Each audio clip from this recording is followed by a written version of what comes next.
iranganga amaze okusomesa edini soko ngubere mwa push up awo nyini awo ye musado muzungu yenka maya takolanga na mukola abantu jao uyo ya parking angegali waliyo exit awo kamera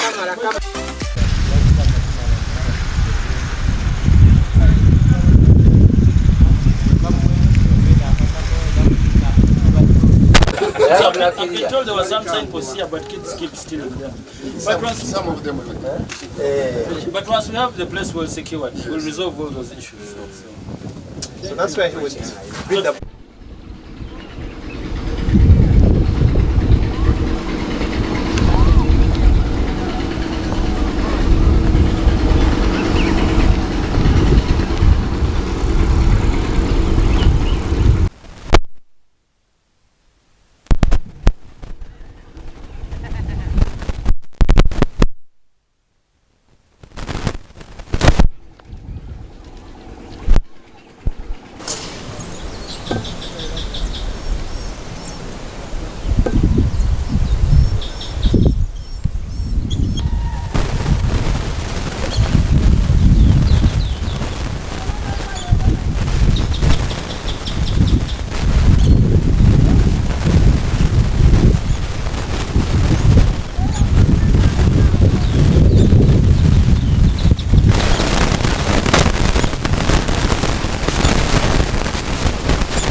This was 2018. The training which we have today here is a tourism training program that is aimed at empowering, giving skills to our local tourist guides, community officers, tourism officers.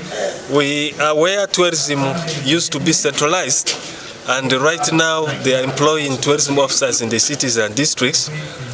We want to make tourism to be as possible to benefit the communities, because some of them still had the issues, as you said, with the encroachment.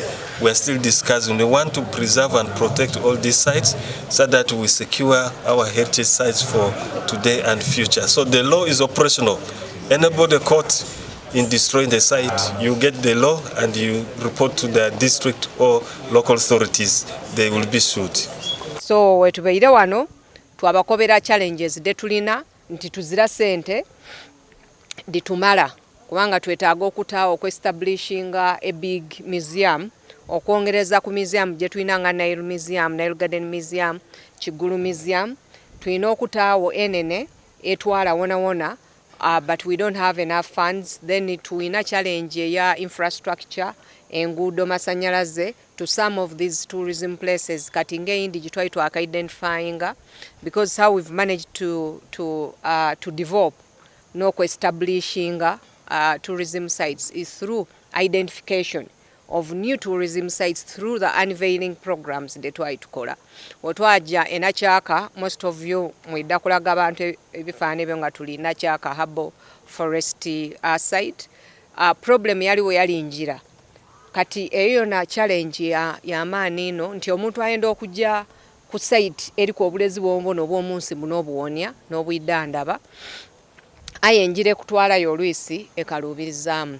So twabakati batuyambe ku tukola enjira, batuyambe amasanyalaze, batuyambe ku okupromotinga kubanga leero ebintu bya bajenzi, ebintu bya TikTok, ebintu bya internet, ebintu bya showbiz kati tweta challenge eyindi n'okuba nti okuinterlinkinga government to the cultural institutions, okuba nti tukolera walala nabo batuta mu budget daabwe da government.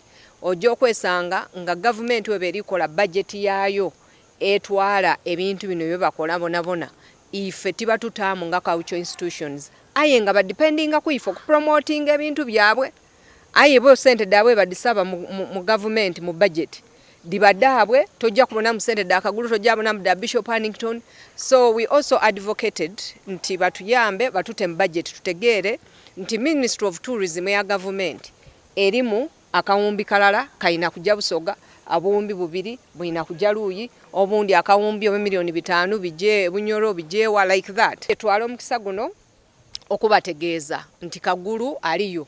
Tujja kuwalampa olusozi olw'Ekagulu mwezi ogw'Ekumi, president ya confirminga aida kuidabeewo wetunaba tumaze ono politics aliwo wasek tuida kuvaayo ku mikutu gyaife tubakobere olunaku enaku ed'omwezi mu mwezi ogw'Ekumi bana tubalinze aba booking ebifo mu booking erero nga bukaali mujeyo kuwalampa kwa bwerere kujja kuba kwa bwerere dda kuba okwidandaba tuida kubayo ni Miss Tourism era mu gw'Ekumi mu mwezi guno ogw'omwenda bajananko okusunsula abawala okuva mu masaza ndikubiriza abantu baife mutuwa abaana baimwe abaana tubakumye bulungi abaana tuida babayiriza nga bali mu mbeera nnungi abaana baife baba bamulamwa. Recognizing the knowledge and perspectives, one of the sites where we have registered great success of community involvement is Kagolo Rock, the annual climbing which attracts more than 200,000 visitors,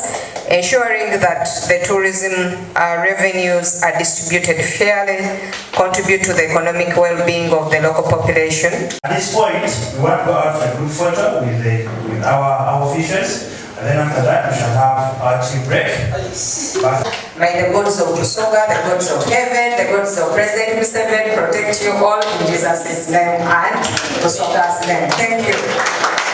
And ask any questions that you want to share and enjoy this place as the tourism. We welcome you. Thank you very much. Thank you for the organization.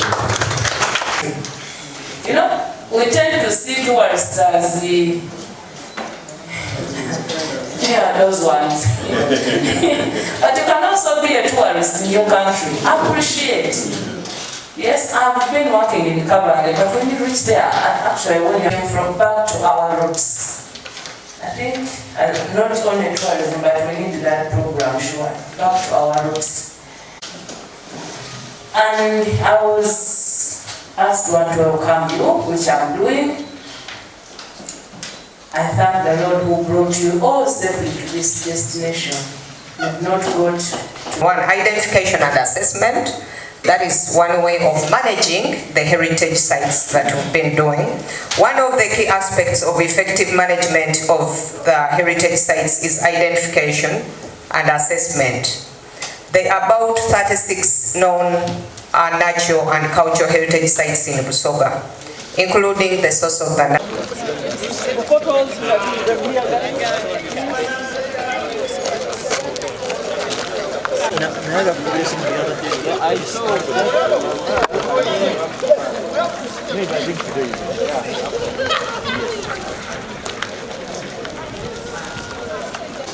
So what do? You're not an investor. Everybody, you despise yourselves. Okay? So we have number 4 through the private.